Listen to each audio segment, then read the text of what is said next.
রোববারের আলসে দুপুরে হঠাৎ যদি একাকিত্ব এসে গ্রাস করে, সেটাকে দূরে রাখার এক এবং অব্যর্থ ওষুধ 91.9 ফ্রেন্ডস এফএম এর বিশেষ নিবেদন সানডে রোম্যান্স।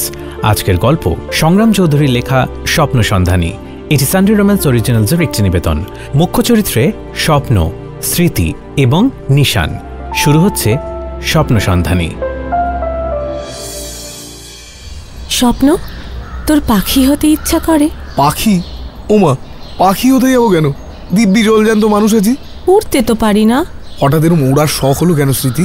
পাখিরা কত স্বাধীন দেখ স্বপ্ন। কোনো চিন্তা নেই, ভয় নেই, হারানোর ক্ষোভ নেই, অভিমান নেই। বুঝি তুই কি পাখিদের সাথে কথা বলতে পারিস নাকি? এইসব জেনেছিস যে? পাখিদের ভাষা বুঝতে গেলে ওদের ডানা ঝাপটানো দেখতে হয়, ওদের কিচির মিচির নয়। তুই না অর্নিথোলজিস্ট হোস বড় হয়ে, বুঝলি? তোর এই পাখিদের নিয়ে অবসেশন দিন দিন বাড়ছে দেখছি। নিজের জীবনটা খুঁজে পাই পাখিদের মধ্যে স্বপ্ন, শুধু তফাৎ একটাই। কি? স্মৃতি আমার প্রশ্নটা বেমালুম এড়িয়ে গিয়ে মন দিল পাখিদের রুটি খাওয়ানোতে। আমাদের স্কুলটা একটা 6 তলা বিল্ডিং, বিশাল উঁচু। দূর থেকে দেখলে মনে হবে একটা কংক্রিটের দৈত্য দাঁড়িয়ে আছে। এই স্কুলের ছাদে নানান রকমের পাখি আসে, কিছু চেনা পরিচিত, কিছু নাম না জানা। আবার এমন অনেক পাখি যাদের নাম আগে মনে ছিল, এখন ভুলে গেছি। না, আমার পাখিদের প্রতি ইন্টারেস্ট নেই কোনো কালই, ছিলও না। কিন্তু ওই যে কথায় আছে না, প্যার কে লিয়ে লোক ক্যা কুছ नहीं करते। আসলে স্কুলের ছাদে ওঠা নিষেধ, কিন্তু স্মৃতি আর কার কথা শুনে? আমি এই স্কুলে আছি 10 বছর, আর স্মৃতি জয়েন করেছে কয়েক মাস আগেই, ক্লাস 11-এ। যে জায়গাটায় আমি এই 10 বছরে এক্সপ্লোর করার সাহস পাইনি, সেটা ওই কয়েক মাসেই ভালোভাবে এক্সপ্লোর করে ফেলেছিল। ক্লাস 11-এর শুরুর দিকের কথা। Hello students, I'm your new class teacher, Mrs. Shubha Banerjee. First of all, congratulations for clearing your first board exams. Hope you guys have done extremely well. ম্যামটা কেমন পড়ায় রে স্বপ্ন? আমি কি করে জানবো? প্রথমবার এর ক্লাস করছি। আরে মনে নেই, আমাদের ক্লাস 8 একটা জিওগ্রাফি পিরিয়ডে সাবস্টিটিউট টিচার হয়ে এসেছিল। ও হ্যাঁ, তো মনে পড়েছে। তুই যাকে দেখে মারাত্মক ক্রাশ খেয়েছিলি। ক্রাশ খাওয়ারই মতো ভাই, একবার ভালো করে তাকিয়ে দেখ। তোর লজ্জা করে না নিশান? ম্যামদের লাইন মারছিস শেষে। তো কি করবো বল স্বপ্ন, এই পোড়া স্কুলে ভালো দেখতে মেয়ের যা অভাব। ভাবলাম 11-এ নিউ অ্যাডমিশনে কয়েকটা ভালো দেখতে আসবে। ও মা, তা না, গাদাখানে খোমরা চোমরা ছেলে ঢুকেছে। আরে ওই যে সামনে মেয়েটা বসে আছে, কালো চশমা পরা, ও তো নতুন মনে হয়। সব খবর নেওয়া হয়ে গেছে ভাই, কমিটেড। কাকুর বইসে একটা বয়ফ্রেন্ডও আছে।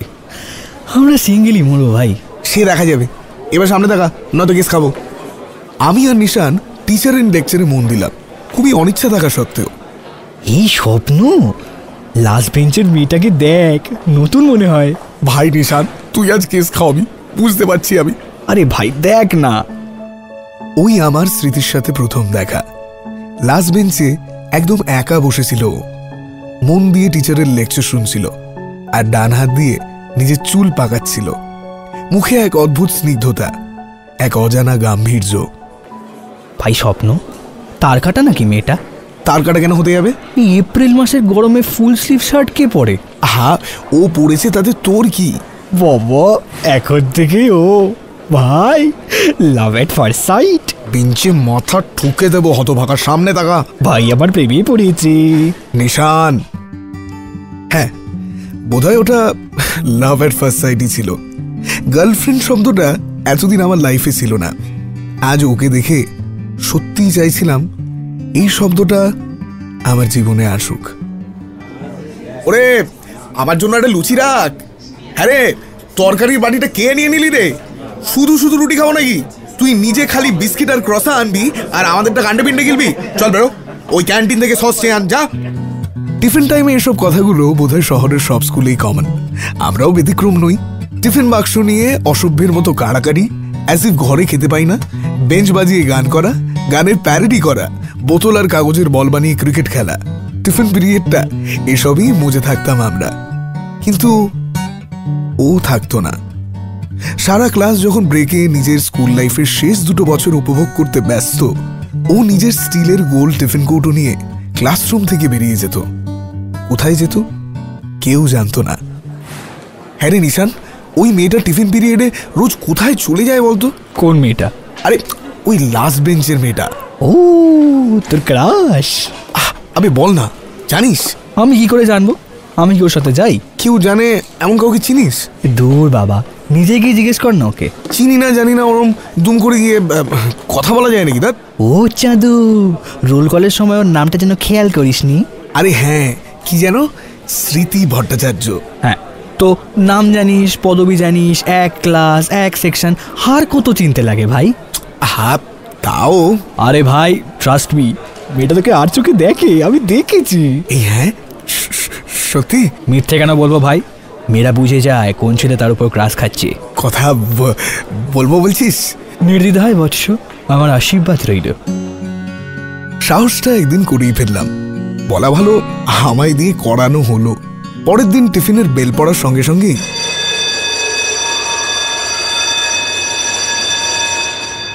ভাই যা, আজই কথা বল যা। ভাই নিশান, ভয় করছে। দেড় বোকা, কিসের ভয়? ও খেয়ে নেবে নাকি তোকে? নাকাস না তো। আজ না ভাই, আজ থাক, অন্য কোনো দিন প্লিজ। আমি শুনবো না কিছু, যা প্লিজ ভাই। যাবি কি যাবি না? না আজ না। আমি কিছু বলার আগেই নিশান চেঁচিয়ে উঠল, স্মৃতি, স্বপ্ন তোকে কিছু বলতে চায় রে। বলি আমায় এক ধাক্কায় এগিয়ে দিল। একটু হলেই মুখ থুবড়ে পড়তাম। একটা ক্যাবলা মার্কা হাসি যেন অটোমেটিক্যালি মুখ থেকে বেরিয়ে এলো।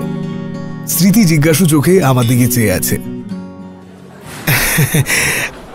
হাই, আমি স্বপ্ন। স্মৃতি, ইফ ইউ ডোন্ট মাইন্ড, একটা কথা জিজ্ঞাসা করছি, তুই প্রত্যেকদিন টিফিন টাইমে কোথায় উধাও হয়ে যাস বলতো? যাবি আমার সাথে? এই কোথায় উধাও হতে? আমার উত্তরের অপেক্ষা না করেই ও হাঁটা মারল টিফিন কৌটো নিয়ে। যান্ত্রিক মানুষের মতো আমিও ওর পেছন পেছন গেলাম। নিশান চোখ মেরে বুড়ো আঙ্গুল দেখিয়ে আমায় বেস্ট অফ লাক জানালো। এই ছাদে যাস না রে, ছাদে যাওয়া বারণ, প্রিন্সি দেখতে পেলে। সব বারণ মানিস তুই? না মানে দেখতে পেলে কেস খাবো দুজনেই। অত ভয় পেলে হয়? চলে আয়। রোদের তেজটা আস্তে আস্তে বাড়ছে, পারদও আস্তে আস্তে চড়ছে। স্মৃতি নিজের গোল টিফিন কৌটোটা খুলল, তাতে গাদাখানিক ছেঁড়া রুটির টুকরো। সেগুলো সে সারা ছাদে ছড়িয়ে দিল। আয় আয় আয়। আচ্ছা, তুই ক্লাসের সব মজা ছেড়ে ছাদে এসে পাখিদের খাওয়াস তাহলে? কেন, এতে মজা নেই? উয়া আছে। আমি এতে শান্তি পাই।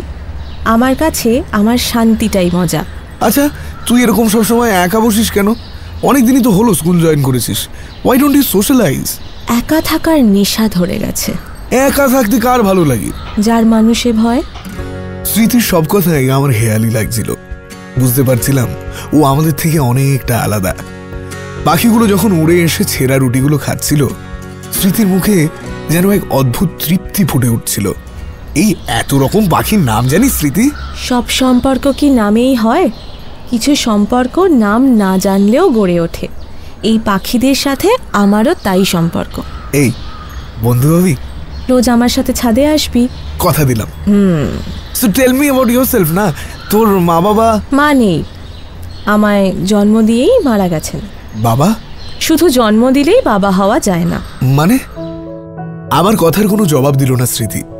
আপন মনেই পাখিদের খাওয়াতে থাকলো। ও আমার সাথে কথা বললেও ওর মন সবসময় অন্য কোথাও থাকে। ওর মধ্যে জীবন কম, রহস্য বেশি।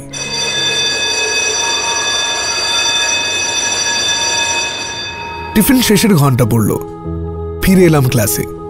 তারপর থেকে আমিও নিজেকে সরিয়ে ফেললাম টিফিন টাইমের হুল্লোড় থেকে, বোধহয় স্মৃতিকে বোঝার চেষ্টায়। আচ্ছা, তুই এরকম পাখিদের প্রত্যেক দিনই রুটি খাওয়াবি? They also need to change their test.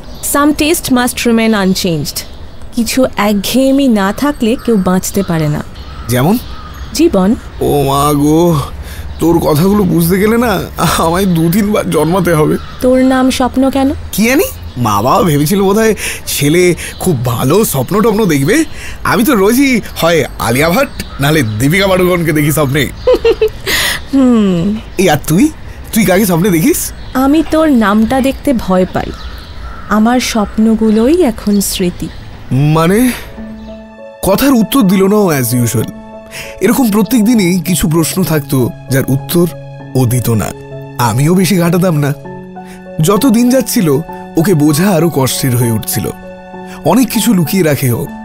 একটা বিশাল দেওয়াল যেন সবসময় ওর সামনে বিরাজমান। নিজে থেকেই আমার নাম্বারটা ওকে দিয়েছিলাম একটা কাগজে লিখে, যাতে ও হোয়াটসঅ্যাপে অ্যাটলিস্ট পিং করে, কিন্তু সব আইডিয়াই জলে। সেই কাগজটাও বোধহয় ও নিজের হেয়ালির আড়ালে হারিয়েও ফেলেছে। আজ বড্ড ঘাম হচ্ছে, রোদের তেজটাও বেশি, তাই না?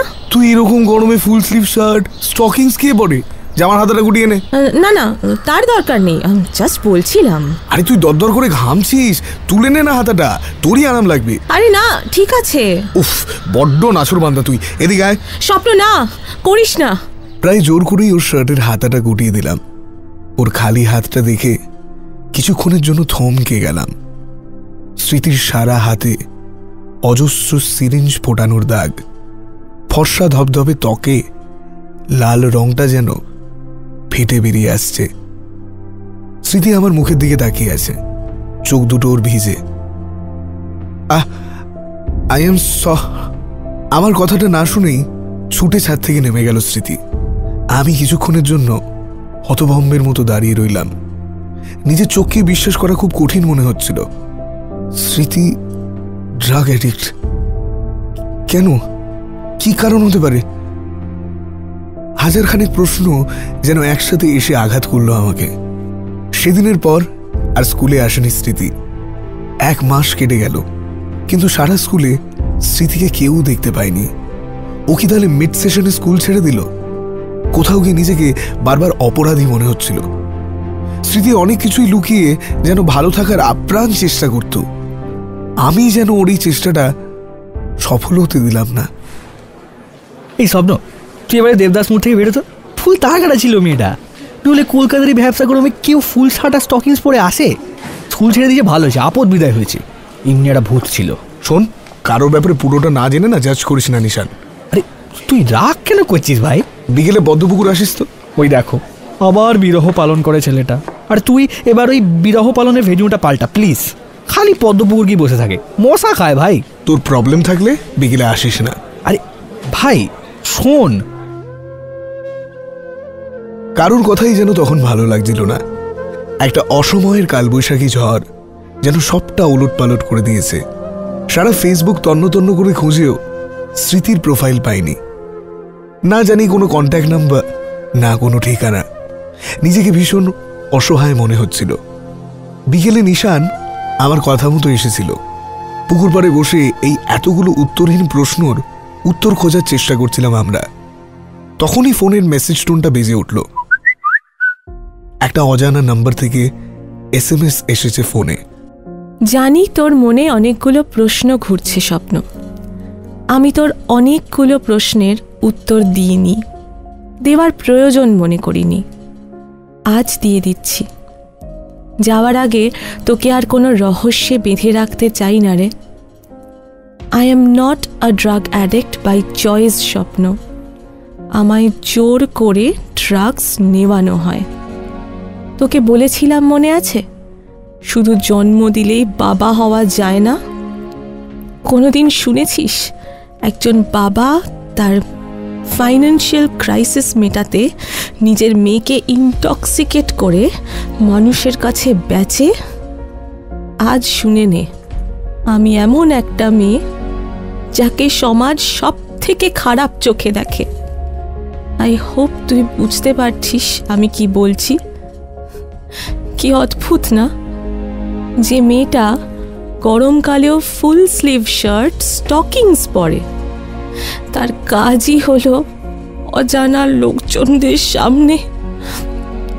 থাক, আর নিজের মুখে নিজের পোড়া কপালের কথা বলতে পারছি না।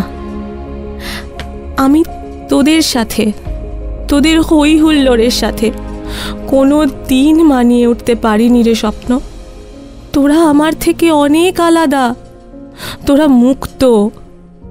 তুই একমাত্র চেষ্টা করেছিলি আমায় বোঝার, কিন্তু আমার একটা অদ্ভুত ভয় আছে রে। আমায় কেউ বুঝলে তার জীবনটাও আমার মতো অভিশপ্ত হয়ে দাঁড়াবে। বেশি খুঁজিস না আমায় স্বপ্ন, তাহলে নিজেকে হারিয়ে ফেলবি। আমি তোদের থেকে অনেক দূরে, অনেক একা। আমি স্বপ্ন দেখতে ভয় পাই স্বপ্ন, কারণ আমার বাস্তবটা। থাক, আর দুঃখের কাহিনী শোনাবো না তোকে। ভালো থাকিস। চাইবো যেন আর কোনো দিন দেখা না হয়। আর শেষ কথাটা, আমি বলেছিলাম না, আকাশে ওরা পাখিদের জীবনে আমি নিজেকে খুঁজে পেলেও একটা তফাৎ আছে। কি জানিস সেই তফাৎটা? আমার জীবন পাখিটা একটা খাঁচায় বন্দি। ইতি হেঁয়ালিতে কথা বলা তার কাটা মেয়েটা। 5-5টা বছর কেটে গেছে। স্কুলের গণ্ডি পেরিয়ে এখন আমি কলেজের গণ্ডি পেরোনোর পথে। প্রায় সমগ্র মানুষ জাতি নিজেকে সোশ্যাল মিডিয়ার ভার্চুয়াল জগতে মাতিয়ে রেখেছে। ব্যতিক্রম শুধু স্মৃতি ব্যানার্জি। এখনও ওর ফেসবুক প্রোফাইল খুঁজে পাই না আমি, কিন্তু মাঝে মধ্যেই খুঁজে দেখি যদি বানিয়ে থাকে প্রোফাইল। আর একটা অভ্যেস হয়ে গেছে আমার, বদঅভ্যাস বলা যেতে পারে। স্মৃতির পাঠানো SMS এর নাম্বারটায় প্রতিদিন রাতে ঘুমোতে যাওয়ার আগে একবার করে কল করি। বোধহয় আজকাল এইটা শুনতেই খুব ভালো লাগে। আপনি যে নাম্বারটি ডায়াল করেছেন সেটির এখন অস্তিত্ব নেই। অনুগ্রহ করে डायल करा नंबर की जांचाई करे नीन। आपके द्वारा डायल किया गया नंबर उपयोग में नहीं है। कृपया डायल किए गए नंबर की जांच कर लें। The dialed number does not exist. Please check the number you have dialed.